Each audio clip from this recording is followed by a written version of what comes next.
All right, thanks. My name is Parsa. I'm the senior scientist at GivingTuesday working on this Insights to Action project.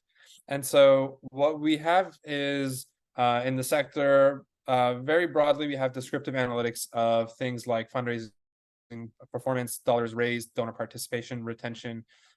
We have these sort of metrics. Lots of organizations, or a few organizations, keep track of them. One of them is ourselves at GivingTuesday with the Fundraising Effectiveness Project, or the FEP report that we put out on a quarterly basis. And then what we've noticed is that these are not very actionable. These are descriptive statistics of what happened. And once they happen, we don't usually have a direct causal line to say why did it happen and what can we do about it. And that's why we've conceptualized these as lagging indicators. So they tell you what happened, but they're not really useful in telling you how to move forward. And so what this project aims to do is sort of find these leading indicators. What drives fundraising outcomes? And we believe these are fundraiser behaviors. And of course, there's uncontrollable factors as well, but the things that we can control are fundraiser behaviors. And this project aims to sort of tie in that feedback loop between building out hypotheses, finding out what works and what doesn't work, and then feeding that back into the sector and seeing if it's applicable and what the impact is. One of the things we're doing to achieve this is what we were calling the dual user survey. So it's a survey that goes out to two sets of participants, but they're very similar surveys. One goes to to nonprofits which sign up, and the other one goes to their donor base. And so the intention behind this is to find alignment and misalignment between an organization or a nonprofit and its donor base, and how that ultimately affects fundraising performance.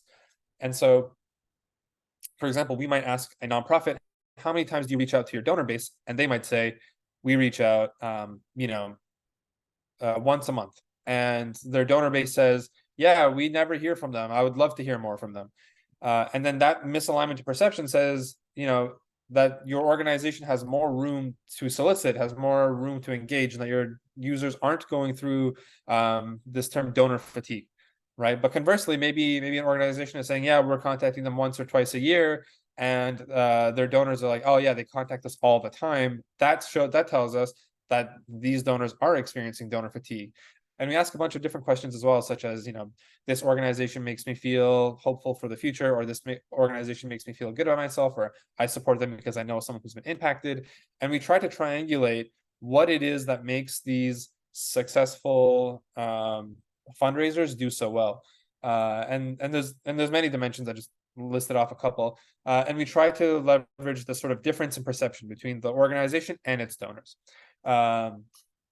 Of course, we're aware of all the privacy concerns that come around this sort of stuff. And so we've been very, very careful to design this in a way that doesn't that we will not have access to your donor base or your donor mailing list. What we'll do is that for organizations that sign up, we'll send them a nonprofit or a fundraiser survey. So this is for the organization, this is for you to fill out.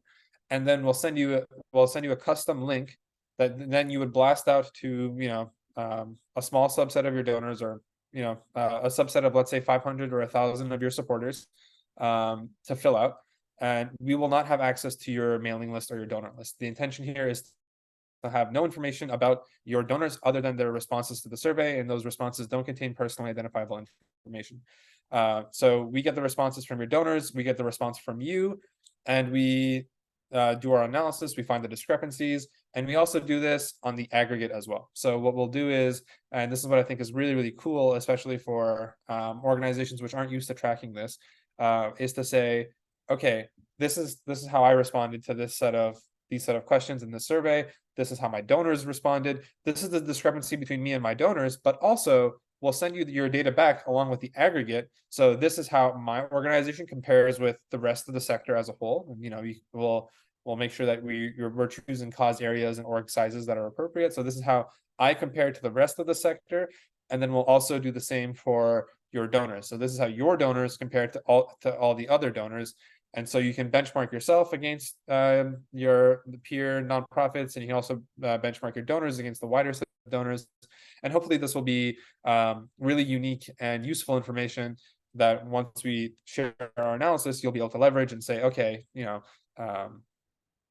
organizations that have XYZ feature or this XYZ behavior tend to do better we score lowly on these traits, so we'll go ahead and, let's say, for example, engage more frequently or less frequently, or with this communication channel, or by alternating stories of hope and stories of sadness or gloom, right?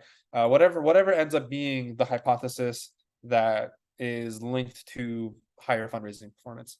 And so yeah, am I missing anything? I think that's all. Are there any questions, David? Thank you, Parsa. There's just one question here, which is what kind of timeline are we looking at? Is this something that fundraisers will have readily available by the upcoming Giving Tuesday?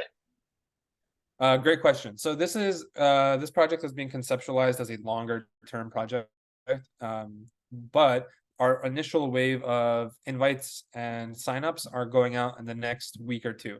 So if you want to have your results in for Giving Tuesday, which is what we're hoping for, you have to sign up in the first couple of weeks. If you don't make that, that's fine. You should still sign up. You just might get your results later. So our current timeline is rolling out as soon as possible and also getting those results back in. If you miss the 2-week deadline, most likely you'll get your results after Giving Tuesday sometime in early 2024.